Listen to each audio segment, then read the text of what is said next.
કામ બાકી છે. આ બહુ ઘરે નથી ને. બા અંદાજ. જય શ્રી કૃષ્ણ. જય શ્રી કૃષ્ણ.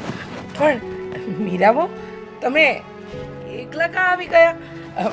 કીધું હોત તો દેવીને લેવા મોકલત ને, ઈ તમને તેડવા આવત.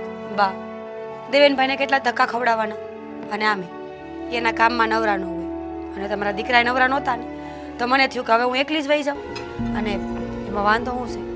હવે તો હું એકલી જઈ શકું ને.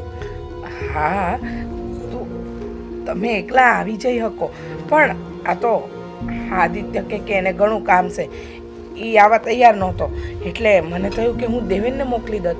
આ તમારે એકલું તો ના આવવું પડે.